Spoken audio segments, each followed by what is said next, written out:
Bob, where were you born? I was born in New Haven, Connecticut. Can I ask in what year? Sure, in 1937. That makes me 88 years old. I do know that when you were a little kid, that at school you had some challenges. The challenges were I was totally dyslexic, and so I couldn't do what all the other classmates were doing. Couldn't put the letters together. I went through great pains to hide the fact. So I went to school and being retarded, but I could do enormous amount of other things. Your mind works in very magical and mysterious ways compared with everyone else's. You are able to envisage things in your head. I can think of an artwork and I could look at it in my mind and turn it around and look at it and look at it and see if I like the way it looks. If I like the way it looks in my mind, then the formality is just assembling it, building it. So you're able to spatially rotate things in your mind, like in a computer. Yeah, I could do that. And that's why you are a brilliant sculptor. If I thought of it, I could build it. It was very easily to do because that particular side of my brain seemed to work very, very well. I remember going way back when I first started realizing that I was capable of processing different things that I was interested in building. So, for example, I started off, I was pretty young, but I wanted to build a submarine.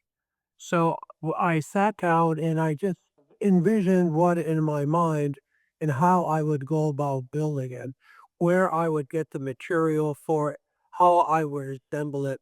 So I could see me assembling the whole thing from start to finish. I've already built it in my mind, so building it in reality was very, very easy. I visioned a wingtip tank off of a jet fighter from the 1950s. So this submarine worked. Oh yeah, it definitely worked. It was fun. It's the dream of every teen is to have like a submarine. Now, I know that as a sculptor that you make very, very beautiful sculptures in galleries in New York, but also out of New York as well, in Connecticut. But basically in Soho, in New York. Your sculptures are extremely symmetrical, how you use negative I space. like that. I like giving them space. That makes them look not solid. I mean, they have more feeling to them. And I have a funny name for it. I say, when the man comes calling. So when he comes into my mind with an idea, then I just let it develop until it gets to a certain point, and then I start putting it together in my mind. If you would give any advice to anyone else who makes things, what advice would you give them? Let their mind extend out and just start thinking about giving your mind an opportunity to think about something and bring you some ideas. I've never taken a class because then I always feel like I'm using somebody else's ideas. If somebody says, well, do this or do that, I always thank them. But right, I never do this or that they suggested. Like once I decided I wanted to build kayaks, and so I built a bunch of kayaks out of wood because that excited me. I carved a violin out of stone. I built a open cockpit airplane. I still can't write a letter.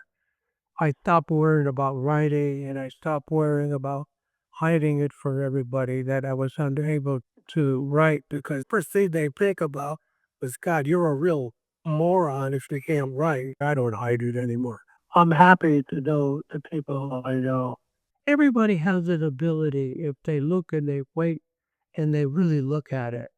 You see different things every day where somebody is doing something and you see a place where you can fit in and to help that person out. If you use every opportunity that crosses in front of you to help another person, you take the opportunity, you feel so much better. I want to thank you, Bob, for your wisdom. I want to thank you so much for listening.